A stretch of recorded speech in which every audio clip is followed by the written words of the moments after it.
Our special guest is Nicole Arbour.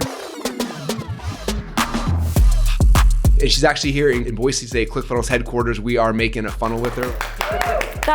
He just did the thing he does. And then I was like, can we pull you aside and interview you for like 30 minutes or an hour? I don't know how long we're gonna go about. It got to the point where I was gonna commit suicide because I got the disability certificate for life. It scares you, I know, but can I touch on that right now? Yeah. If it doesn't scare you, you're not doing it right. Like, how would you deconstruct that? Like, You're the boss in the boardroom, boss in the bedroom, be the boss of your health. Lady boss. Welcome to the Marketing Secret Show with your host, Russell Brunson. First off, thank you for hanging out. Are you kidding? Thank you for having me. Everybody on my team knows I've been so excited to work with ClickFunnels. I'm like, I'm at the mecca of the people who know how to do this. Yeah, you're freaking awesome. This is great. Oh, Thanks. so cool. So tell me, actually, you want to talk about your creating? Yeah. This is actually really exciting. I don't know if a lot of people know this side of your story because they see your videos, see you going viral, but 10 years ago, you were disabled and struggling in pain and stuff like that. So let me tell like what you're building. Back to 2014 is when I started getting up again. So I still get like culture shock. 2008, I was in a car accident that rocked my body. It was really difficult for me. Ended up in severe chronic pain, worse chronic pain. And then it got to the point where I couldn't walk on most days. I had TMJ so bad I crushed my own teeth in my mouth while I was sleeping. Man. And yeah, it's something I just wouldn't even wish it on my worst enemy. I just wouldn't do it.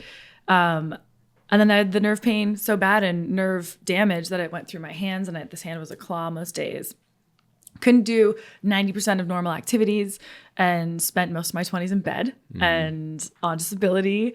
And then eventually, we were just talking about this. I smile when I say it now because I know where I got to, but it's such a dark story. It got to the point where I was going to commit suicide because I got the disability certificate for life.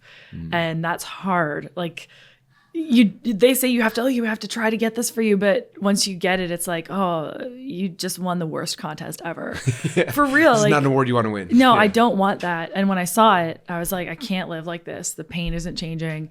All the doctor's appointments aren't helping. Nothing's helping me. And I was going to commit suicide because I thought it was the only way out.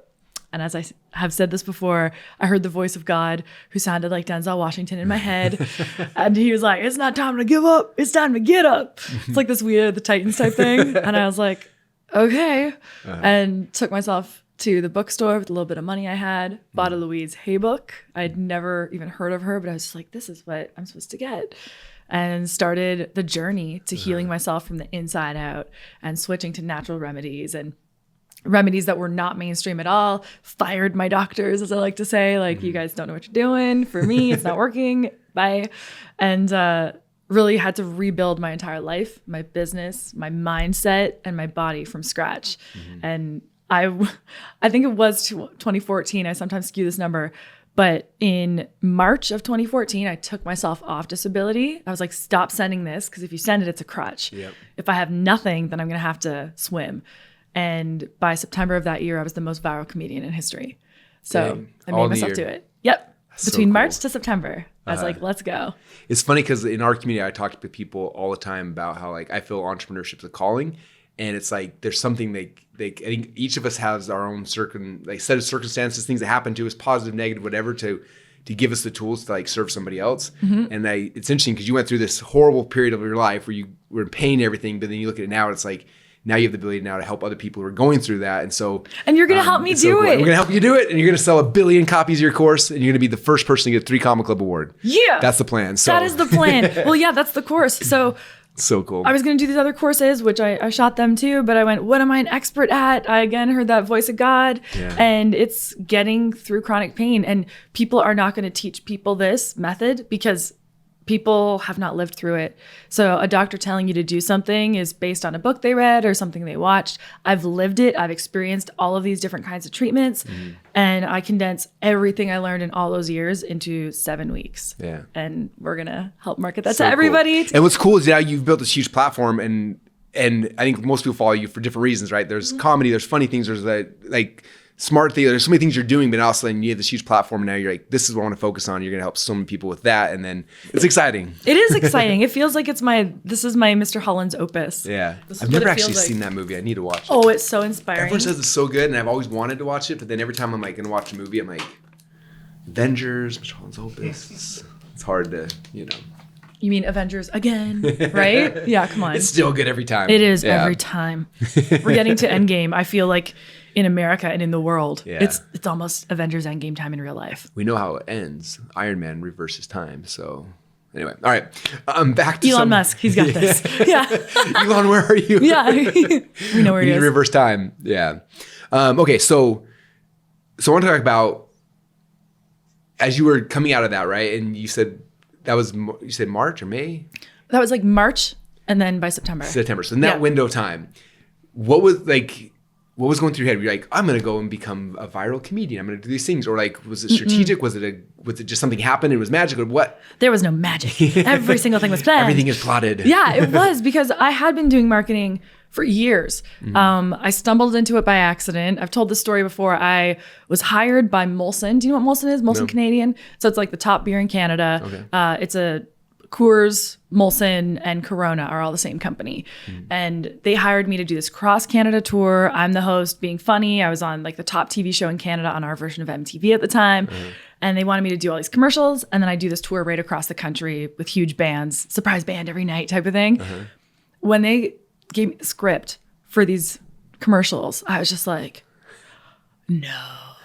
And I didn't know at the time I wasn't supposed to say anything in these marketing meetings when I'm just the talent sitting there. Yeah. So it was like all these marketing dudes and the CEO of Molson, and they were just like, okay, and then she's gonna say this. And I was just like, ugh. And the CEO looked at me, he goes, what? And I'm like, no, you guys are using slang that college kids used 3 years ago. This is so bad. Nobody's gonna say you weren't funny or the writer wasn't funny. They're gonna say I'm not funny. And I don't like it. And I'm funny and I don't want to do this. And the CEO's like, well, what would you do? And I'm like, well, actually, and I told him, and then they bought it from me. And then they bought the next thing from me. And then Virgin Mobile called me and I helped with the launch of Virgin Mobile in Canada. And it just went from person to person to person. Hey, call Nicole. She knows what to do. I had a viral video. I think it was, it was probably 2008 was the first viral video I had.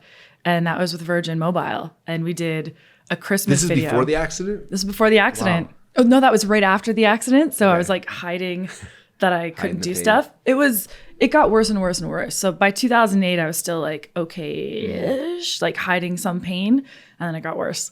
But yeah. I want to point out something you said, because I don't know if you knew you said it or not, but from a marketing standpoint, I think what you're so good at, and you can watch this if you follow you socially, is you're so good at like getting in the mind of where people, like the conversation happen in people's mind right at that moment. You know what I mean?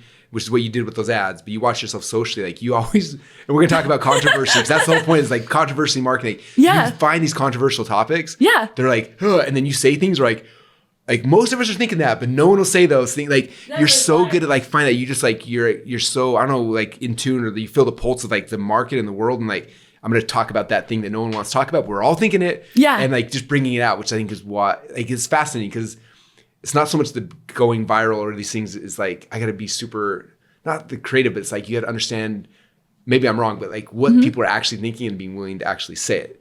Yeah, I realized, because I was disabled, and I was like, I actually have a giant opportunity here right now. I don't have an employer. Nobody can fire me. I already have a ton of medical debt, so it's not like I'm going to lose money. I'm already at the end, like whatever. I have no credit. I got nothing. So I made a list of all the truths that I wanted to tell that I think people are too scared to talk about. And I was like, if I was going to die tomorrow, this is what I want to talk about with the world. And I went through that list. And then I thought of topics that people are too scared to talk about. And some of them I put online. I'm like, do you guys want me to say this or talk about this one or this one next? And I just set it up like I always do. It's a baseball lineup. So as you know, with your baseball lineup, you're not putting your best hitter first. That doesn't make sense. Like, load the bases, get all the points. So I put the first video out. Dear Instagram models. It was about Instagram models, because we were all thinking it at the time.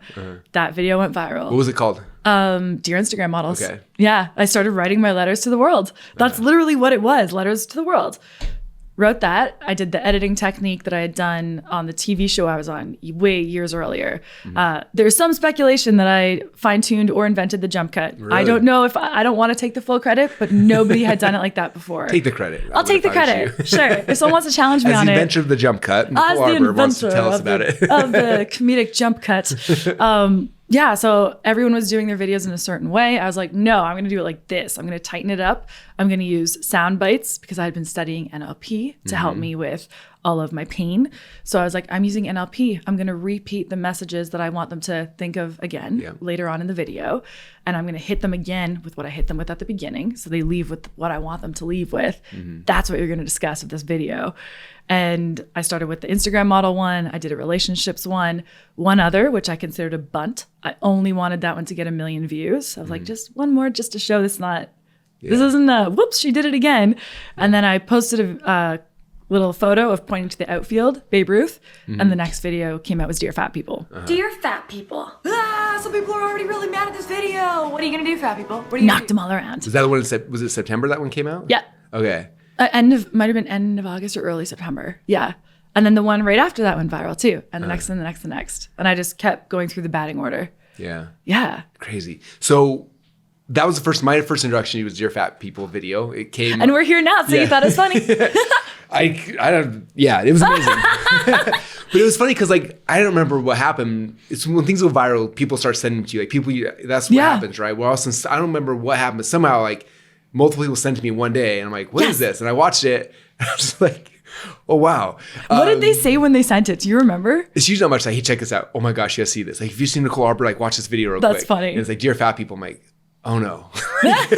Like, you know what I mean? And you watch it, and it's interesting because. Like you're in the conversation. There's things that are truth. There's things that are scary. There's things that are controversial. Like all those things are all happening, which I think is what causes this. And there's people that are really angry. Yeah. I was reading the comments and people who just think you're the worst person in the world. Yeah. And people who are loving you, like finally someone said it, and which causes the engagement, like all these things. But I don't even know what to ask you other than just like, what were you feeling during that time? Like, were you scared? Were you excited? Were you like, It was so imagine. weird because I was on my way to do a show at the Royal Palace in England. And I was booked for that show based on the 3 videos prior, and Dear Fat People just came out. So I'm in England by myself, about to do this huge show, literally at the Royal Palace. And this video is going bananas. And it's going bananas. I remember opening a newspaper in the UK and I was in it and I'm like, oh, that's weird. And then You're guiding a newspaper. yeah, and I was like, oh, that's okay. And then a friend called me. They're like, hey, you're on Access Hollywood. Hey, you're on Entertainment Tonight. Hey, you're on this. Hey, The View's talking about you. Hey, this. And I'm like, oh, I'm good at what My I life is do. gonna change forever. Yeah, I thought that, but I'm like, it worked. I knew exactly what I was going to do. Now they're talking about the topic and the actual problem, which is a real problem in America, still is. And it worked. Yes.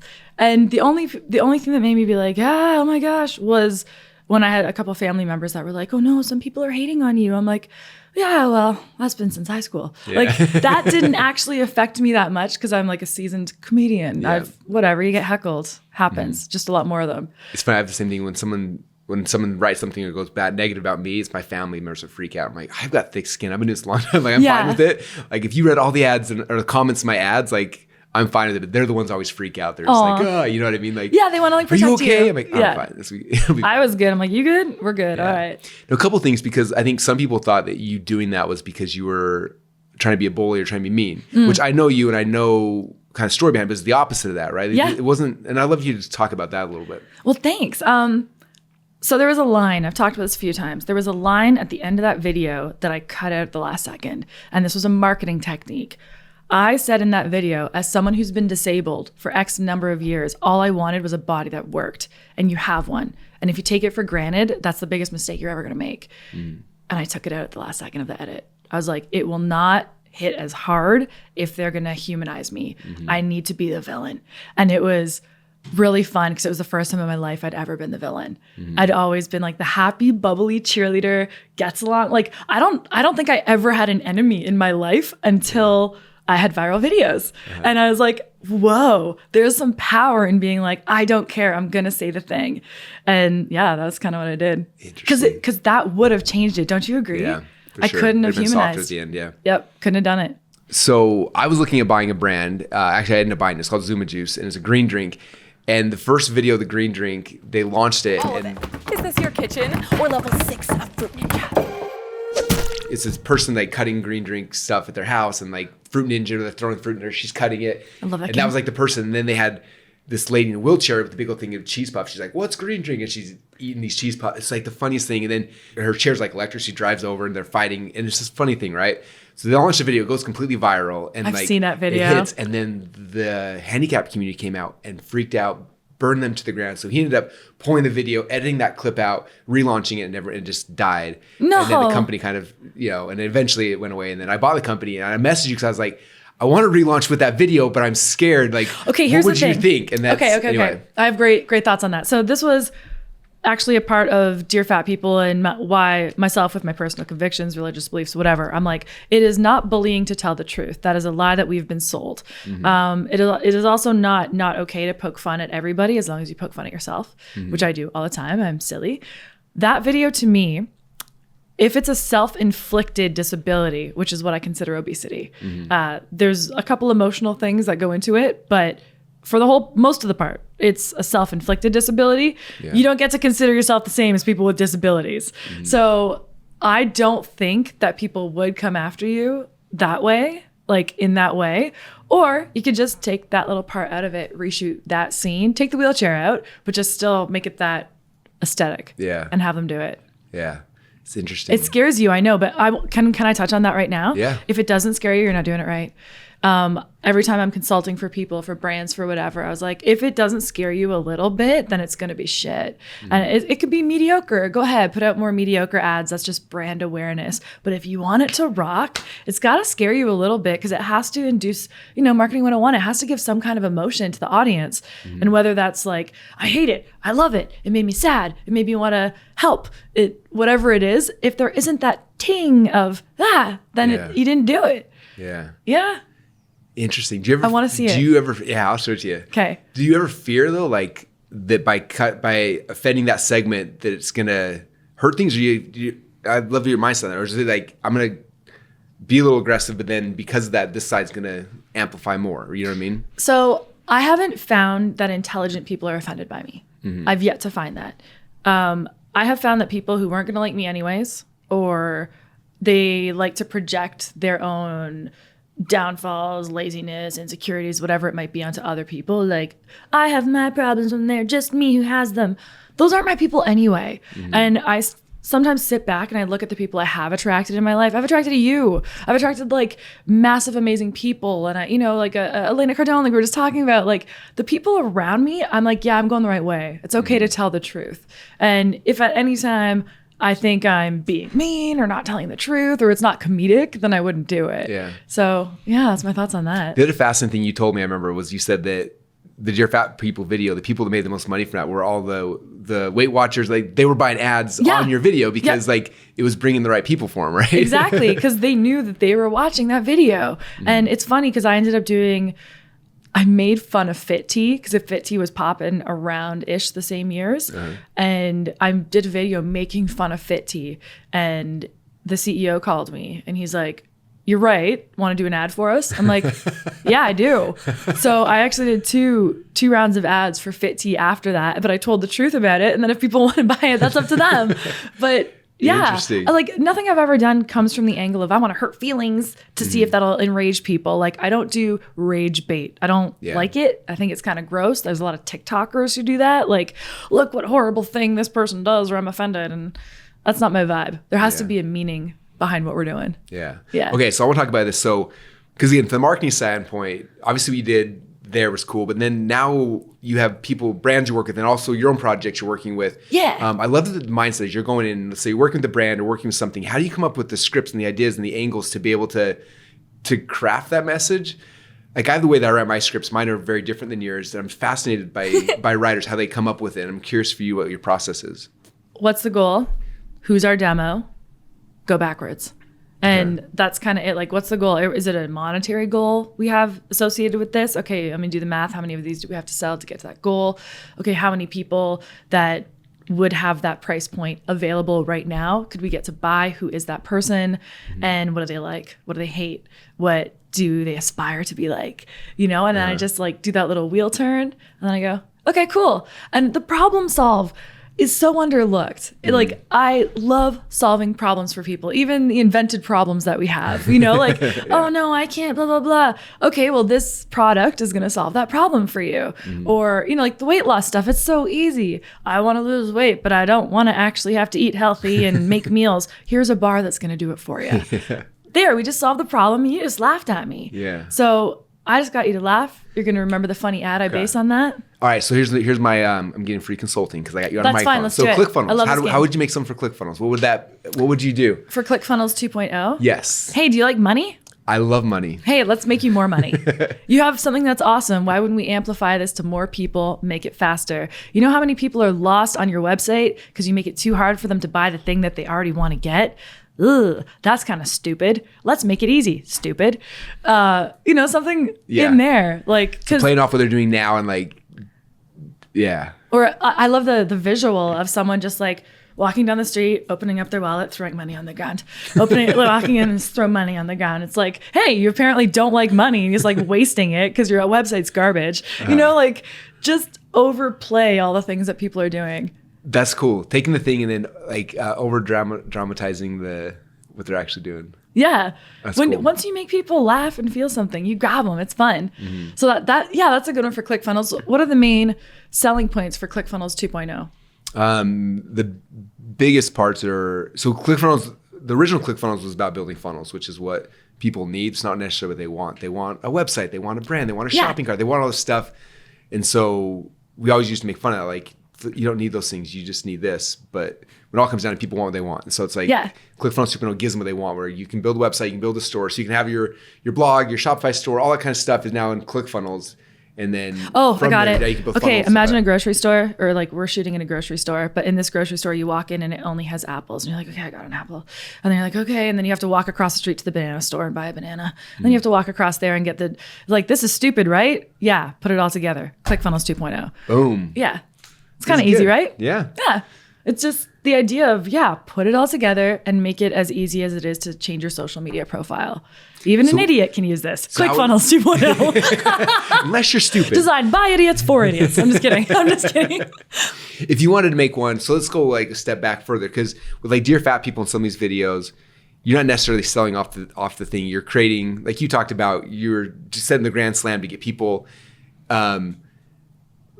Like when you work with brands, I can't remember, you talked about this earlier today. Like you did a video initially that was just to Presenting create the problem. controversy, and create the problem, and then next came the video. We talk about that whole thing as well. Yeah, so that one was with Happen App. I love it, and I've done this model multiple times.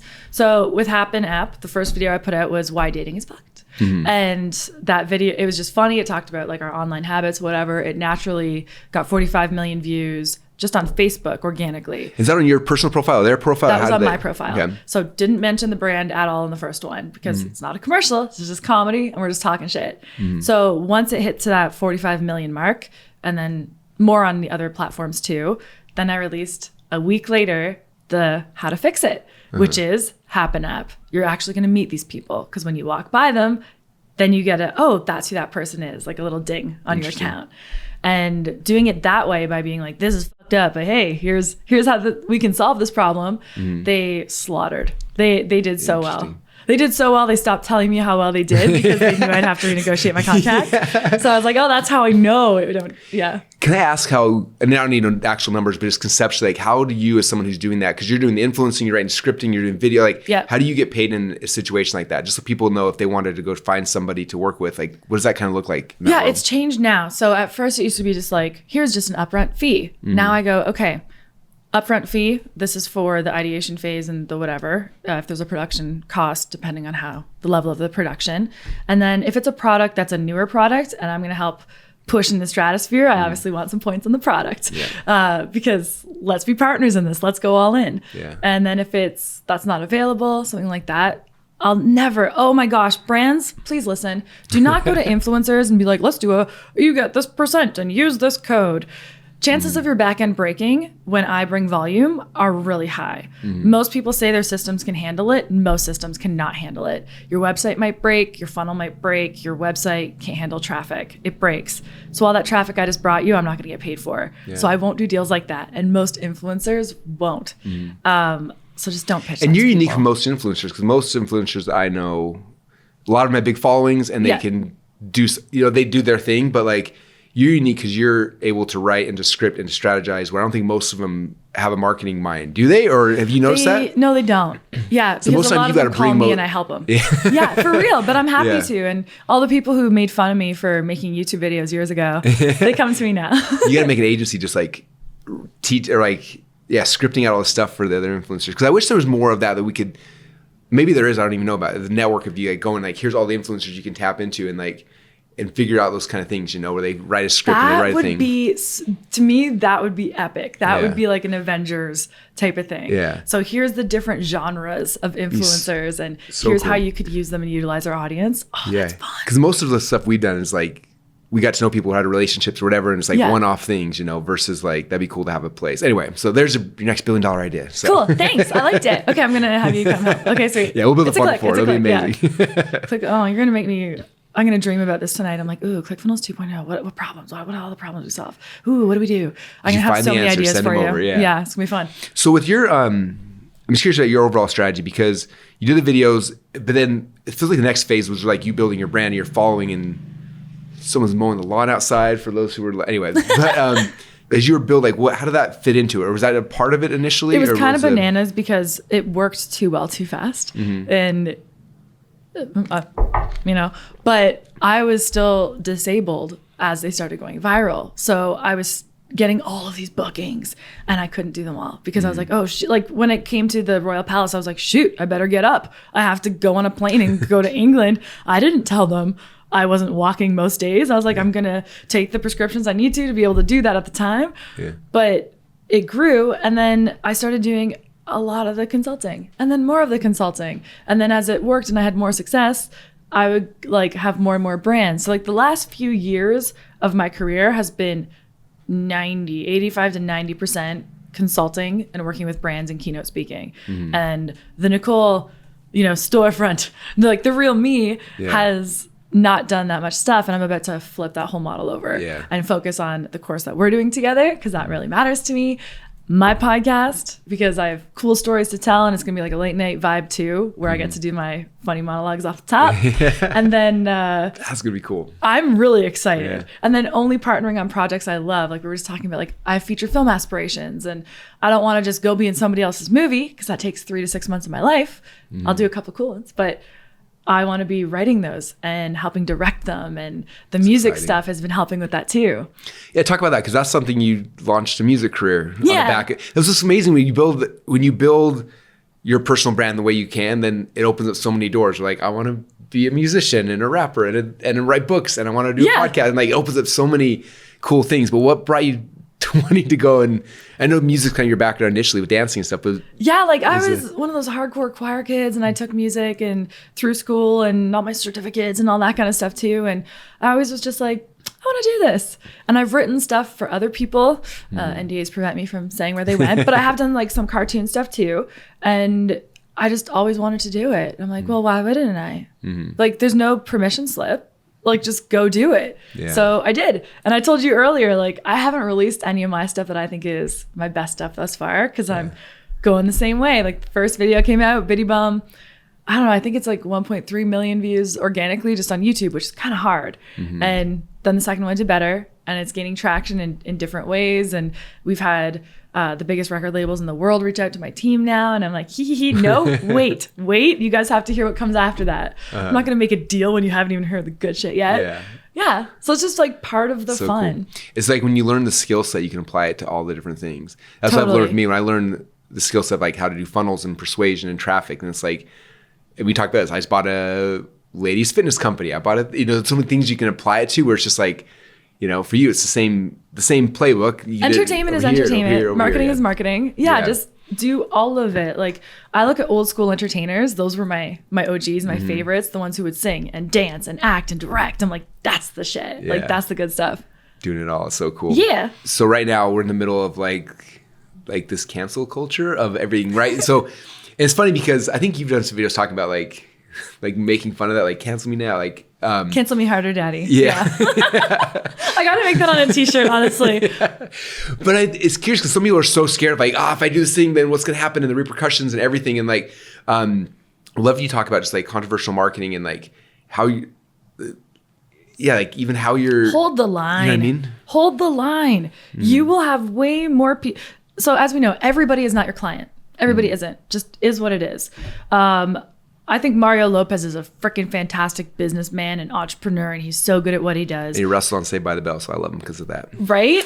And I remember him saying to me recently, he's like, my brand is in everybody. I want to be with everybody and whatever. So he never says anything, does anything that is outside the parameters of that awesome Mario Lopez brand. However, that doesn't work for everybody, and that's okay. I can't think of the studies right now, but so many are, if you choose a line and you hold it, your audience, even if they don't agree with you, they're like, oh, they have balls. Like subconsciously there's a, hey, no, that's cool. I don't agree with them on this one. I have fans who will defend me now, even when they don't agree with me. Like, I don't agree with her on this one, but I like that she has the balls and she says it. So when it comes to actual brands, I think you have to get your board, literally your board on board that, hey, this is our stance on XYZ, or we think comedy's comedy and is what it is. We're not going to apologize because it served its purpose. Don't be dicks to be dicks. Like, it's kind of whatever, but especially in comedy and in advertising, it's okay to draw lines. If you don't, it won't be successful. If it's not like, we love this, we hate this, that's how it's comedy 101. Find a thing and pick an attitude on it. Yeah. It has to be like that with marketing. Interesting.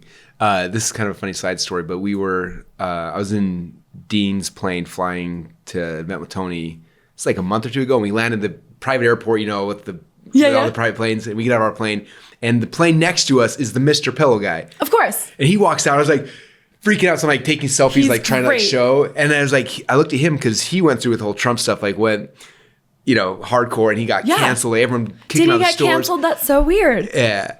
Actually, though, is he canceled? Well, I was going to say, yesterday I was flying home from Phoenix, and the TV guy next to me in first class had the TV on, and it was a Mr. Pillow commercial, like infomercial. I'm watching it, and he's pitching the stuff, and it's just fascinating to me. I was just looking at that because, there was like, yes, he got hit, but also like, I didn't know who Mr. Pillow was until that whole controversy happened. That was all of a sudden, like, now I knew who he was. Like, I landed at the airport, and like, there's the dude. I'm taking selfies like from 100 yards away, like trying to like say to my family, like, there's the Mr. Pillow guy, and like, I didn't know who he was until he got canceled, and then now and now we're talking about it on a podcast. Exactly. You know what like I mean? I've been canceled. We always joke. It's like, I think we're at 13 times now, and like, am I canceled? Like, oh, she's canceled. No, I'm not. I'm not canceled. Like, you can't actually do that. And there's going to be people who love you or hate you, and whatever. You got to embrace both. Like, seriously, brands. I know it's the corporate culture, so that's why I love so many entrepreneurs that are leading the charge now, that are actual entrepreneurs, and they aren't just a suit doing this, because they can say, no, this is a mitigated risk. We've gone through, hey, this could be awesome. Some people are going to love it. Some people are going to hate it. Everybody doesn't drink Pepsi. That's why there's Coke. It's okay to love and hate stuff. So those are my thoughts on it. Cash Me Outside girl, she spun that. She makes so much money. Really? Do you know that? Nuh-uh. She's a good little rapper too. She's killer. But she spun it into a crazy career, and I think she was the top earner on OnlyFans last year. Never got naked. She just has like that subscription model, and she kills it. She went from standing up to Dr. Phil. Like, whatever. It seems to be winning. Even in the political climate too, when people are like, oh, we don't want to be associated with this or with that side or whatever. It's like, just pick something, stand for something, or people think you're weak and you stand for nothing. Yeah. And I haven't seen it miss. Yeah. Have you? In the short term, sometimes it feels like it, but then the long term, no. It's interesting. It's extra people talking about you, your brand. So think about this, like someone listening who's just got most of the people listening to ours are smaller entrepreneurs. They've got a course or a product or something, they're trying to sell it. And they're like, okay, this would be cool. I want to do what Nicole did. I wanted to set up 3 bases, get them all that and crush something out there. Like, how would you deconstruct that? Like, Lady Boss, let's say you just bought a brand new company. You want to flip into an MLM, and you're a dude who owns the company. What would you do? Oh, you're milking me now. Oh gosh, my team's laughing in the corner. They're like, don't say it. Well, I would need to know like your main products first. What makes you better than your competition? Who is your competition? I also love direct targeting competition, aiming and firing. And that comes back to like the Adidas Nike thing. You know that story, obviously. Yep. It doesn't essentially go when we launched poorly. ClickFunnels, we that was a conversation because there were our competitors. So our competitors initially was Lead Pages, and it was Infusionsoft. And so at our big annual event, we had 5,000 people in the room, and we gave everyone T-shirts that said "We are not Confusionsoft," and they all wore. And then we get T-shirts out, and it was in this big thing. So much so that the CEO ended up calling me and yelling at me like, "Why do you hate me so much?" I'm like, "I don't hate you. We just like." Batman had the game. The Joker, like we got to have someone, and there are definitely people who left ClickFunnels because of that, because they were offended. But then other people loved it, became a thing, and then Infusionsoft literally changed their name to something different because we got everybody in the community like mocking them. In fact, I listened to an interview with the owner the other day, and he kept talking about it. He said the owner said Confusionsoft like 30 times in his podcast interview, and I was like, I can't believe we did that. Yeah, like it was crazy, but. Ever since then, I've been shied away where I'm like, God, I don't know why. Like if it's because we got a certain level or I got nervous, but it worked so well as we were building up. You're the boss in the boardroom, boss in the bedroom, be the boss of your health. Lady boss. Yeah. Oh, that's good. Yeah. Like when it's ladies, like there's like the whole there was the girl power revolution with like Spice Girls, but now it's about being sassy and sexy and taking care of your kids. And we can do it all and look good in heels. So sometimes that means your time has to be with your kids. So you need the bar to take on the road with you on the way to the gym.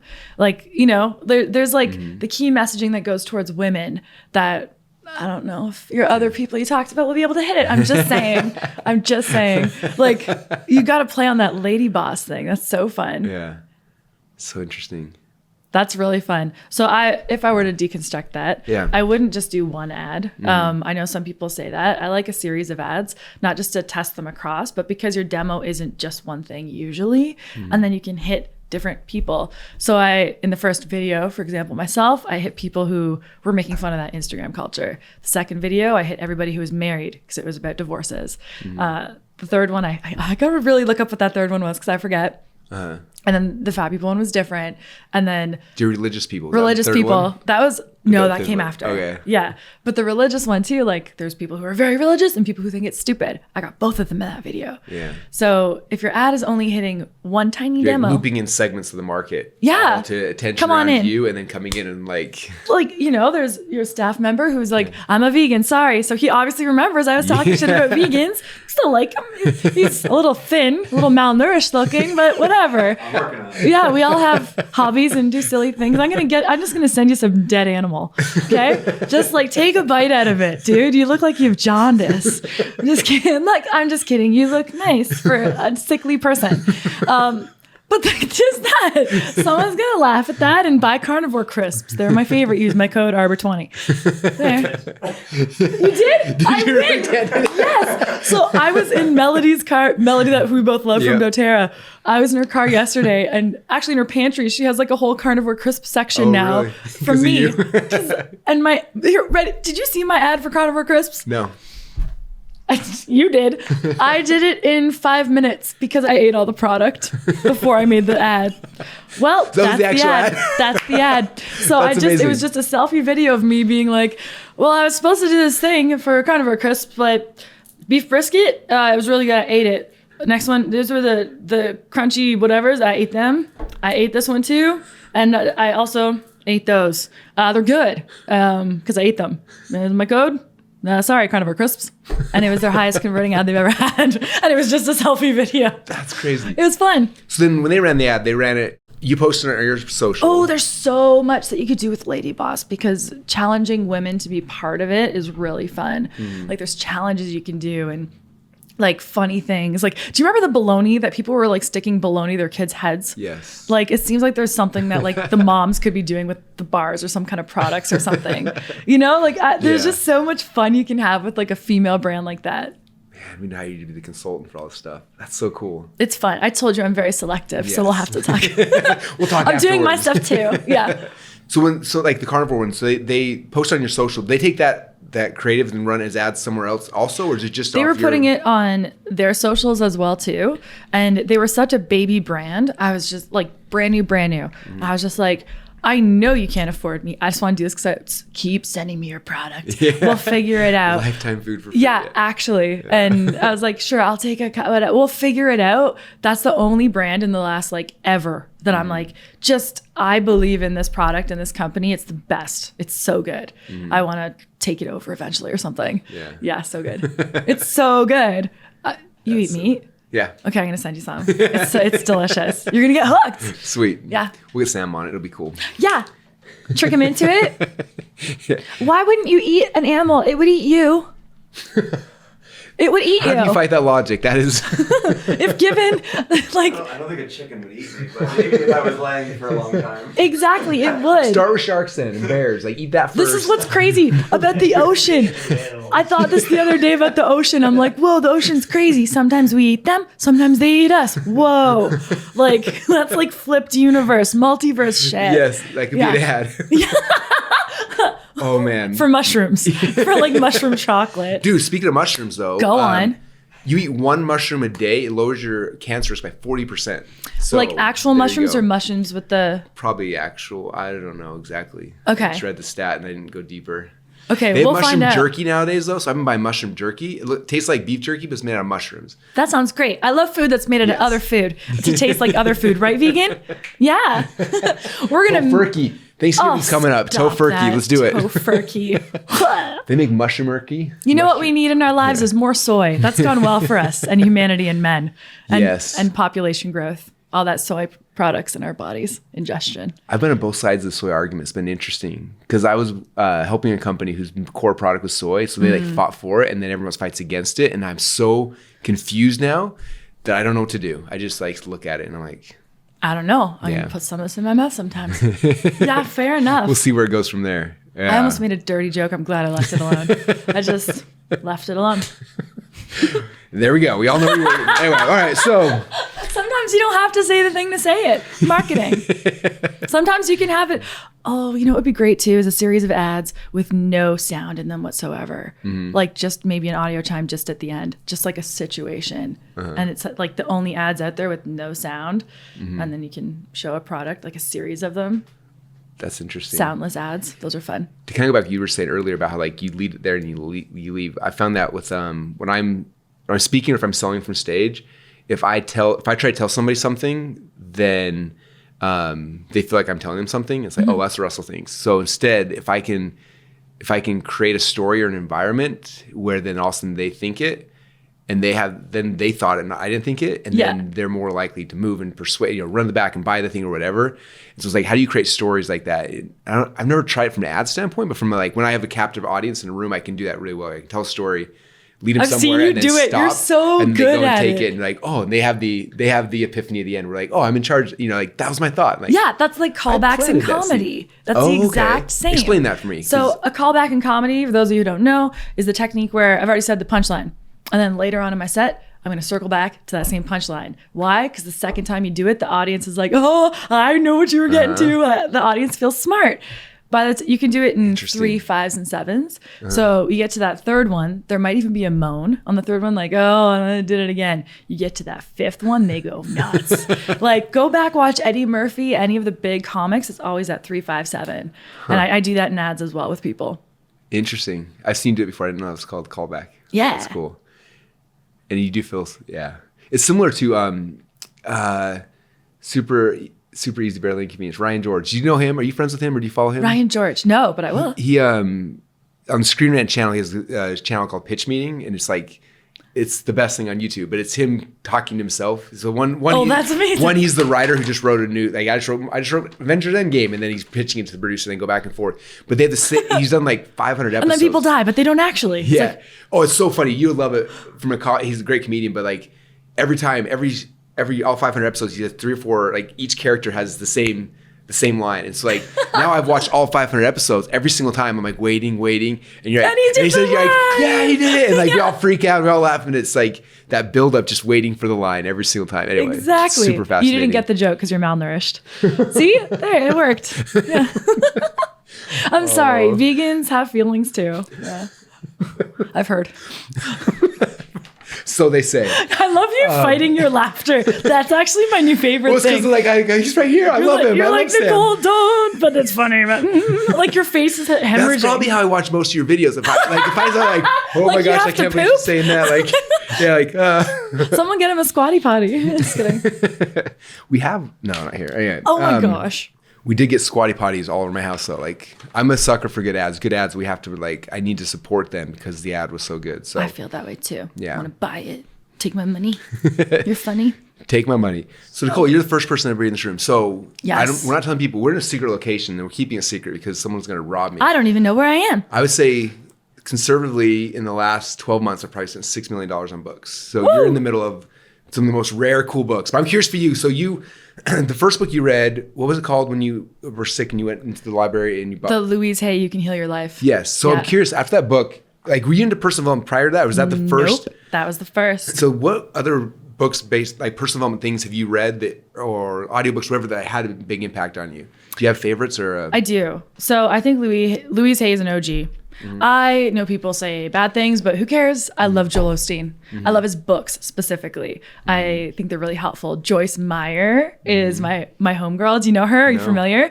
She's a preacher, a female preacher. And her books are just awesome because she has the voice of a comedian, like an old female, like a Joan Rivers, like comedic voice in the way she types even, mixed with she's a Christian preacher. So she's teaching you lessons and stuff from the Bible, but she's giving real dirt on it and being funny. So I freaking love all that stuff. And she tells it like it is. So I always like that. That's cool. By the way, I met Joan River and I have a picture with her. Do you really? Yes. You know, one of my regrets, you're like, I got that one. I collected that Infinity Stone. One of my kind of regrets, but life is what it is that I didn't understand her comedy while she was alive. I always was like, she's just mean. She's just mean. And I didn't get the art of the roast that she was such a freaking phenom at until years later. I think I was just too young to understand it maybe. But now I'm like, whoo, she was good. And she was right. She was ahead of her time. Like, she's great. And then book-wise, Don Miguel Ruiz, I love him. And I love The Alchemist. I told you, I've read it so many times, I forget. But anytime something big happens in my life, I go back and read it. I buy everybody who has a baby the same book, and it's Oh, the Places You'll Go by Dr. Seuss. Interesting. Have you read that? Guys, you got to reread that book. Long time ago. When you read that now, you're like, whoa, that's knowledge bombs. Yeah. And I get that for everybody who has a kid, and I always write them a big letter in it about what was going on at that time, about their parents, and about who I am in their life and all that kind of stuff. Give them a little wish for the future. But that book gives you a lot of awesome lessons, and just like this, it talks about haters. It talks about how you're going to fail sometimes, and that's okay. And just be brave and go for things. And I get chills thinking about that. So cool. Dr. Seuss knew what's up. Yeah. And then one time this guy gifted me a trilogy, but there was 4 books in it. It's right here. Isn't it? Hey, 3, 4, yeah. Yeah, it literally says The Secrets Trilogy on it. I gotta pick this up. It also weighs 70,000 pounds. I use this as a weight as well. It's The Secrets Trilogy, but there are 4 books. It makes me laugh. Those are some of my favorites. And Laws of Success, and I've read Tony Robbins stuff, and I've gotten into everything I can get my hands onto. Similar to you, I just love learning that side of it. And I have to reset myself because, shit goes on in life and in business and whatever. And I'm like, I need a reset. Yeah. And then I go back and I'm like, oh yeah, this happens to everybody. Yeah. And keep your mind focused. And always a constant reset. It's a lot of chaos, right? Everything starts and it gets more and more chaotic and you have to reset it. And that's just constantly in all parts of life. So is that why you prefer to have your main business in a state that's more chill? Is that part of it? Does that help you with the chaos? Not necessarily. More so, this is why I was, I'm here. Yeah, I'm in Boise. I don't want to move. So yeah, okay, cool. Yeah. But I love it here because it's it's hard to get here. Yeah. There's no yes, it flights is. to Boise. There's no flights. We were booking and we're like, nobody gets there. We're going to have to fly ourselves. Basically, yeah. I need to get, Grant tried to sell me his private jet a year ago. And I was like, that would not fit in Boise. That's like the size of Boise. Like, it wouldn't work anyway, but it would be amazing. Fair enough. Yeah. So last one I ask you, and this is actually, I know we just met today, like personally, so it's been really cool getting to know you, but Internet friends. But I've been watching you for years, but I'm really excited for you, and I'm sure you understand how big deal. I think this is going to be the biggest thing you've done so far is actually the podcast, because the podcast is such a distribution channel, and everything you're doing socially is amazing. You built huge following and followers, but like those things come and go because of algorithms and because of annoying things, where I feel like you're taking this energy and this built up momentum and putting it into a show like that I feel like is going to take you like, anyway. So I'm excited for you, but talk about that a little bit. Talk about the show, because I think it's a big deal. I appreciate that so much. And like you were the umpteenth person who said that to me. And I think there is which is exciting, and thank you. Yeah. And I think there's something to be said about like me in long form. Because everybody who may have a preconceived notion of me, the second they are actually in conversation or in a room with me and it's like long form conversation, they're like, oh, you're not. Oh, okay. Or, oh, I thought you were this 22-second video clip I saw. Yeah, exactly. Oh, you're smarter than you look. I'm like, yeah, I get that a lot. But I just think it'll just like kind of open people. And I like exploring humanity too. I don't want to just be a clickbait soundbite. That's not even me. It's just like a fun game. Yeah. So the show it's called the Arbour Affect, AA. And it starts with like a monologue type of thing. Like I'm going late night styles because gosh, I love those old late night guys. It was so good. And then after that, we have a guest, and I like to keep it topic based. So whatever I'm doing my monologue on is what the guest is going to be on. And I would love to have you on. I would be insanely cool. I'd Yay! be honored. Yay! I'm like, what topic will it be? Like, because there's so much we could do, but we'll hone it in. And I'm super, super pumped. And the list of guests is so massive. Someone asked, who's the number one guest I want to have on? Because I know I can get all these super cool people that I'm friends with and whatever, which is great. I'm excited.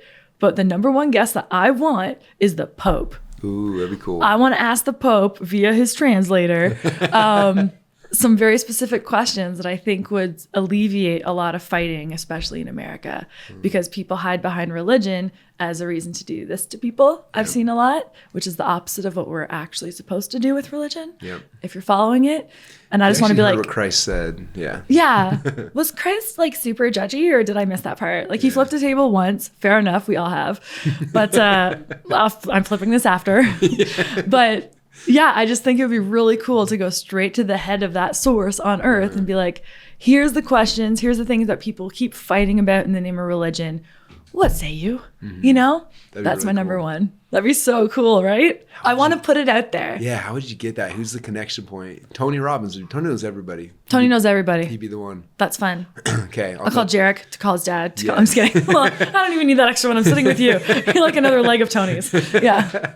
Oh, it's so cool. Well, thanks for coming to Boise. Thanks for hanging out. I can't wait to hear Funnel Live. And, oh my gosh. Show Pain free by 23. Let's go. This thing, again, you spent 8 years struggling with this, figured out the solution, and I'm excited to get it to more people. It's going to be, Me too. It's going to be so cool. So Thank I'm proud you. of With your excited help for too. you. Yes. Go Team Russell. I'm such a fan. Go team. I said go team. This is so cool. All right. That made me really happy. Thank you so much. Awesome. Thank you. You're listening to Marketing Secrets with your host, Russell Brunson.